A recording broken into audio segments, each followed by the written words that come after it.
The state legislature is trying to solidify some weak links in the criminal justice system. The changes followed some horrendous crimes by ex-offenders and a shakeup on the parole board, but some argue the changes go too far and might even be counterproductive. Our guest is one of those, and we'd like to welcome the executive director of the Center for Church and Prison, Reverend George Walters-Sleyon. Thank you very much for being with us, Reverend. Thank you, Chris, for the invitation. First of all, right now I think people have still mainly focused on the problems with ex-offenders that prompted these changes here, but what are the things that you're worried about in this legislation? Well, basically, as much as we are in favor of prison reform and punishment, we are also concerned about rehabilitation, okay? Rehabilitating these ex-offenders, because eventually they are going to come back to the community. At the moment, Massachusetts has over 143% over capacity, okay, overcrowded capacity in the prisons, which is more than 11,000 at the moment. So with this particular bill, whether it's the three-strike bill, which has been called the three-strike bill, the implication we see does not lend itself to any kind of preventive rehabilitative mechanism that basically puts in place the kind of mechanism that gives this person the opportunity for them not to recidivate. Because eventually, one of the core points of this particular bill is that the individual is going to be under perpetual mandatory post-release supervision. The question then becomes, at what particular point does this person become free? You see, so that a mandatory post-release supervision is imposed upon every individual who has served their time. So this is not just the worst of the, let's say, violent ex-offenders we're talking about. We're talking about just about everybody. Everybody who is released once this particular bill it has passed the Senate, it has passed the House, it's now before the conference committee, and will be going to the governor to sign it. So if it goes into law, eventually everyone is going to be under mandatory post-release supervision. Now, one thing we've heard sometimes too is that it's sometimes good for people when they're coming out of prison to have some kind of transition period where there is some kind of, I guess, monitoring going on. Right. So why is this kind of monitoring a bad thing, at least sometimes? Well, it's a negative thing because it's counterproductive. One, in the sense that, take for instance, the individual when they come out, okay, in Massachusetts, they are burdened with CORI, okay, which is criminal offender record information. Take for instance, this person comes out, may have some training, goes to look for a job. Okay, they are first of all affected by this CORI on their record.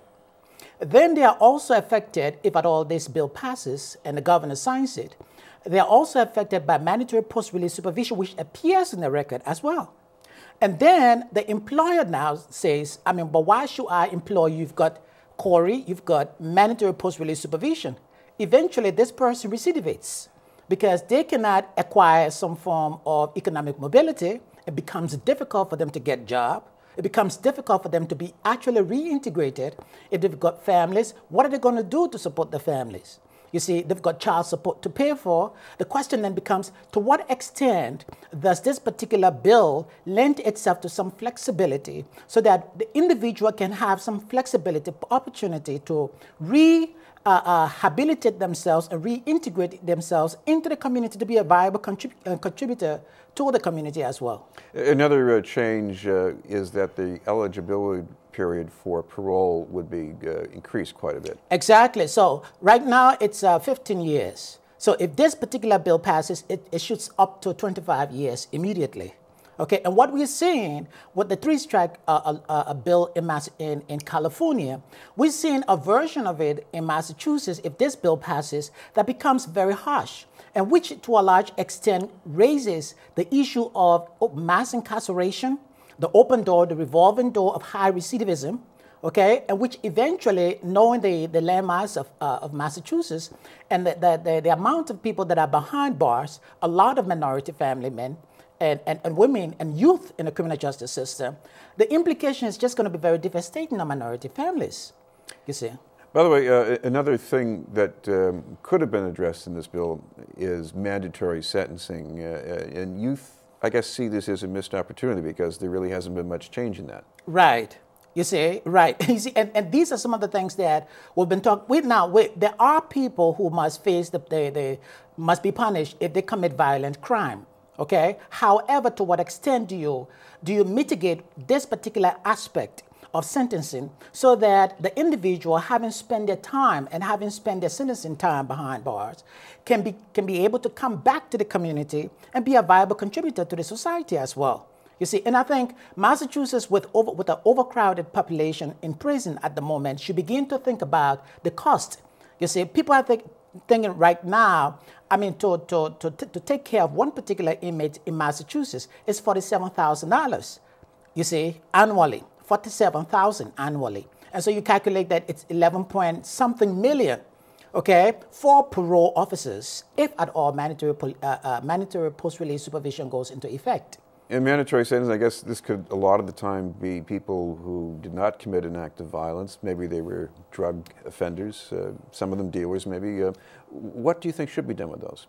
We think, okay, if you're talking about drug offenders, there has to be the program with respect to substance abuse program and rehabilitation, okay? Now, there is drug trafficking. However, let people be given the opportunity for them to have legal means of income generation, okay? If the tools, because those that are drug offenders at the moment, a lot of them are not receiving the kind of training, and this particular bill said they're not even going to get training.